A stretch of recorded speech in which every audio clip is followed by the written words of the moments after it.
Hello, Rebecca McLaughlin here, author of Nameless Queen, which comes out in January 2020. Now, I want to share some exciting stuff with you. So I have some of my advanced copies, and I've been giving them away on Instagram and Twitter. I just closed out my first giveaway, and so 2 lovely people are going to get one shipped in the mail to them. Ah, exciting! I'm just giving it away from my bookshelf to you, potentially. Woo! But the crazy, weird, wild part is that now I have to sign them with a Sharpie, inside the book with a Sharpie in the book forever.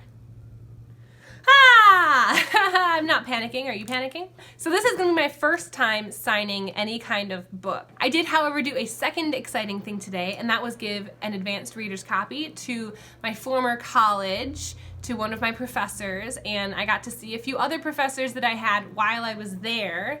Everyone was really excited. I'm really excited. I'm probably going to go visit as an alum, plural in Latin, and talk about the book or do a reading or sit in on a class maybe one time. Oh, it's so exciting. I'm excited. I'm excited to the point that I'm flailing my arms around, moving my hair. Excited. So I gave them a copy of my ARC, but I hadn't signed it. So these are the first 2 I'm going to sign, and they're right here. I'm showing you the backs of them because on the front I've written their names, what I'm going to write as a message, and my signature that I have practiced so much. It's a weird thing to consider. Your name in a book, you're gonna have to sign your name, not your bank signature, theoretically, and then you're gonna have to do it over and over again, potentially, for anyone who wants you to sign their book. And I'm not gonna lie, I've given this a lot of thought. Too much thought. So much thought, in fact, that at one time I had a version of my signature that was just me writing the numbers 1 through 9 plus 0. And it kind of looked like my name, and I thought that was cool. And I'm like, Rebecca, you're not gonna develop muscle memory for this. It's just a novelty. Novel. But don't do it. Figure out something that looks like your signature is you, and you can do quickly, and you get some muscle memory for. So, in classic overkill fashion, I practiced a lot. And when I say a lot, I mean a lot. Like whiteboards filled with my signature, pages of paper covered with my signatures, different versions of my signatures. Here's this Sharpie. Oh my gosh, I'm so terrified to do this. So I have my note here so I can sign this book. And I think there's a couple places I could do it, you see. There's this title page that has my name on it. Then there's the dedication. Then there's this page that has more space on it and also the title. And I think since I'm going to be putting their name on here and then signing it, this is the page I should pick. And there's nothing on the other side. There is chapter 1 though, so if it bleeds through the page to the other page, I'll be writing on the first page, and that's not good. Can you tell I'm nervous? Can you tell I'm excited though, but mostly nervous? No, I'm mostly excited. Definitely mostly excited, but also nervous. And I feel like, you know what I need? I need a practice run. Okay, hold on. Here's the version of my ARC that a couple of my friends read, made some notes of their favorite lines, found a couple typos that we fixed, which was great. It is an uncorrected proof, so there are a couple things in the advanced copy that have changed that will be fixed in the final version, like this giant gap in time where we repeat the same 5 days twice in a row. Don't worry about it. It's not a big deal. But I can sign this one. Oh. Well, I guess I'm having my friends sign this page, so I know who read it and when, except for the first person who read it, who refused to write their name in the book because they didn't want to write in the book. So they wrote all their notes on sticky notes that I then had to take out of the book and put in a different place. So for this ARC, I'm gonna sign, this practice ARC, I'm gonna sign on this page, which has less space, but also is fine. It has my name on it. So my heart is racing a little bit, but I'm mostly excited. Can I do this facing you at all? Okay, so I've practiced my signature many times, but I've never put it in a book before, and this is terrifying. But I think this is an important practice because I don't want to screw it up in someone else's book that I'm going to be sending them. So maybe I should do it on a flat surface. I know I want you to see it, but I also want to do a good job. You know what? If I can do it fine this way, then I'll do it fine flat anywhere else. Okay, Are you ready? Here we go. Oh my god, I'm so nervous. Okay, fine. No, I'm gonna have to do this flat. Okay. On the table. Here we go. I lied. Okay.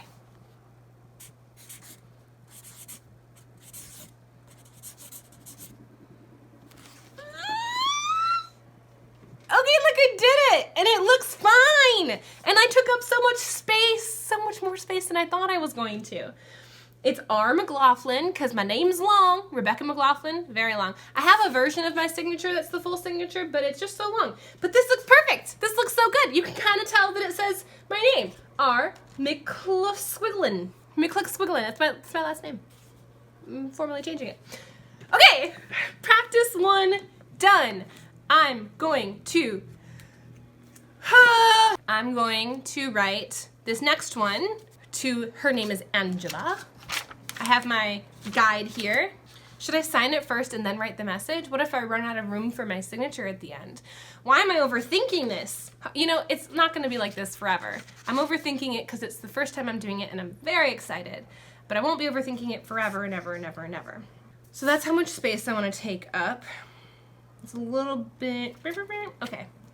And here we go. I'm just gonna do it. Nope, I gotta keep that in sight when I do it though. Okay. I need you to move out of my way so that I can get more of this book on the table and sign it correctly. I've written the message. Now comes the signature, which I've forgotten what it looks like suddenly. And now I'm getting closer to the bottom of the page. Okay, don't overthink it. It'll be fine. Okay, it does not look bad. It looks fine. I signed it, and it's my name, and does it look exactly like the one I just did? No, it's almost maybe a little neater.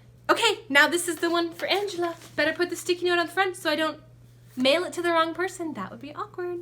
Okay, I'm gonna show it to you. No, Angela, don't watch this video. It's on its way to you in the mail. No peeking, but I wanna show everyone else, so don't look. Okay, look at it. It says, Angela, be bold, be brave, be you. Rebecca McLaughlin, that's my last name, my first name. It's actually just R. McLaughlin, but that's fine. Eek! Okay, I signed my first advanced copy. I'm so excited. I have one more to sign, but I haven't figured out what I'm doing for the message on that one yet, so I'm not gonna sign that one quite yet. But here we go. I had a practice run. This is good, I'm gonna keep it forever. I have one formally written to Angela, the winner of my first giveaway. Whew. Ha! Okay, well that was exciting and probably the most nervous, hopefully, that I'll ever be about signing a book. You know what, that's not true. Someone at some point is gonna ask me to sign a book and I'm gonna spell their name wrong or my name wrong. Ooh, that sigh became a whistle. And you know, I'm sure I'll worry about that forever. And then also when it happens. And then also I'll regret it forever. So everything's fine. So that was it. That was me signing my first advanced reader's copy. And today I gave away the first reader's advanced copy to people who were my professors 5 years ago. I'm old. I'm not old. If you are curious about how to get your hands on an advanced copy of Nameless Queen, follow me on Twitter and Instagram. I have at least a few more copies to give away, and I'll be doing so by the end of this year because, of course, at the beginning of next year is when my book comes out. So follow me online for a chance to enter giveaways for this book, for the advanced copies, and otherwise, you may feel free to pre-order it now on one of many book-selling websites or from your local independent bookstore. You can check with them to see if they'll pre-order it for you or if they're going to stock it when it does come out. Either way, I am just thrilled to be able to share my book with the world in all of the ways that I can. So, Allison and Angela, these ones are coming for you, and as for the rest of you, I hope you'll keep an eye out for it when it comes out on January 7th, 2020. Otherwise, pre-order it. Can I plug it again in any way, shape, or form? Yes, it makes a good doorstop. It'll be a hardcover book. If you want something to throw at your annoying relatives, this would work fine, especially in a hardcover. Don't injure anyone, obviously. I'm backpedaling from my sales pitch a bit.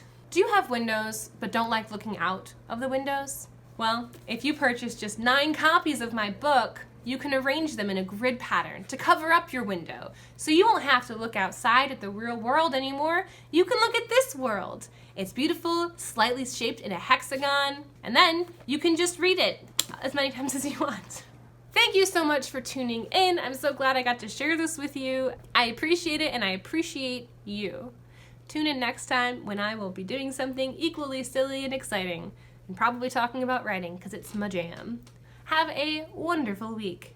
Bye!